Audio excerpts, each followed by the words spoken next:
when you're done with your saw or any tools you have, it's always a good practice to set them by a tree.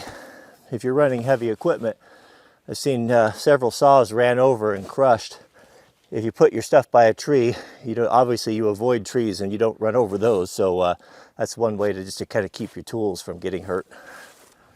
We'll use a choker cable and a shackle to skid these out of here. These trees are about 40, 45, maybe 50 feet tall, and you can't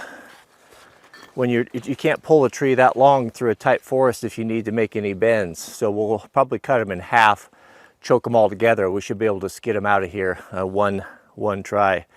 Kind of an interesting fact. So the American Indians back in the day, to help getting lost when they were going through really thick pole thickets. My granddad used to call it thick as dog hair, he used to say. They would chop one down or find one that was laying down that was long and skinny and not very heavy, and they would drag it behind them. Because if you can't see any landmarks, those of you guys who have hunted could attest to this, you'll almost always walk in huge circles, and you think you're going straight and you'll come back to right where you're at. This happened to me one time in the snow. I walked for 3 hours, came back and looked down at some tracks and thought, good grief, I thought I was the only one out here. Come to find out it was my own tracks. So what they do is they would cut down or find that pole along when they would drag it behind them, because it won't let you deviate. If you're going through a thick forest, you can drag that, and if you try to turn, it binds up on stuff, and that way they would just trek right through areas where they couldn't get any fixes on landmarks. So kind of an interesting trick there. A choker, if you don't know, is just nothing more than a piece of cable with 2 loops on it. Your loggers are going to have what they call a bell on the end, a bell and a nub, which will go back around and kind of lock to itself. But if you just want to have one, about 8 feet is about ideal. 5/16 cable is typically good for smaller stuff, and then pair that with a clevis, shackle. I always forget.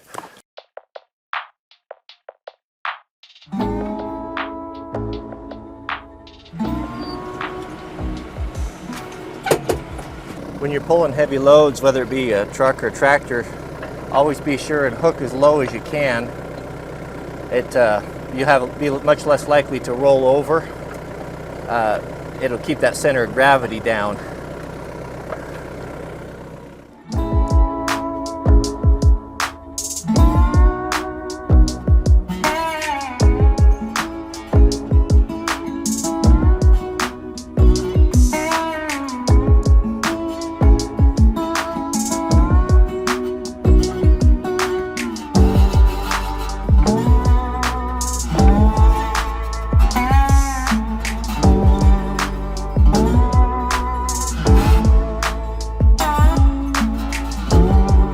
Well, I guess that's about all the time we have for today. I'll be logging the rest of the day. It's 1:45 till 11.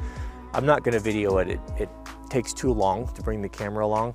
I'm often asked, how much more time does it take to do a job when you're sharing it and uploading it and edit and all that?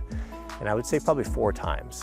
A project that would take me an hour to do if I was just going to do it without sharing it, you could probably figure it'd take 4 hours by the time you edit and move the camera around and think about all those things. So I'm happy to do it. I'm not complaining. That's what it is.